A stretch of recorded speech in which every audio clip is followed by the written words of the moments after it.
অবৈধভাবে রাস্তার গাছ কাটার অভিযোগ, গ্রামবাসীর প্রতিবাদে বন্ধ কাজ। অবৈধভাবে কোনো টেন্ডার নোটিফিকেশন ছাড়াই রাস্তার গাছ কেটে নেওয়ার অভিযোগ উঠেছে সিউড়ি 2 নম্বর ব্লকের অবিনাশপুর অঞ্চলের হরিশপুর গ্রামে লাগোয়া এলাকায়। অভিযোগ, স্থানীয় রাজনৈতিক প্রভাব খাটিয়ে রাস্তার ধারে থাকা একাধিক গাছ কেটে নেওয়া হচ্ছিল। গ্রামবাসীদের দাবি, এই গাছ কাটার সঙ্গে জড়িত রয়েছেন ব্লক সভাপতি নুরুল ইসলাম এবং অঞ্চল সভাপতি রাজু মুখার্জির ঘনিষ্ঠ লোকজন। কোনো বৈধ অনুমতি বা টেন্ডার ছাড়াই প্রকাশ্যে গাছ কাটা চলছিল বলে অভিযোগ উঠেছে। স্থানীয়দের আরও অভিযোগ, বিষয়টি বন দপ্তর ও পারুই থানাকে জানানো হলেও প্রথমে কোনো কার্যকর পদক্ষেপ নেওয়া হয়নি। ফলে ক্ষোভ বাড়তে থাকে গ্রামবাসীদের মধ্যে। শেষ পর্যন্ত গ্রামবাসীরা একজোট হয়ে প্রতিবাদে নামলে গাছ কাটা বন্ধ করতে বাধ্য হয় সংশ্লিষ্টরা।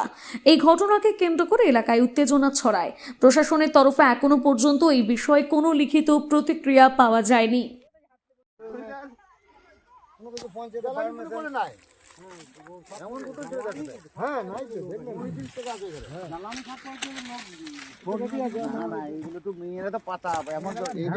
জ্বালানি বলছে ওই যে ডালি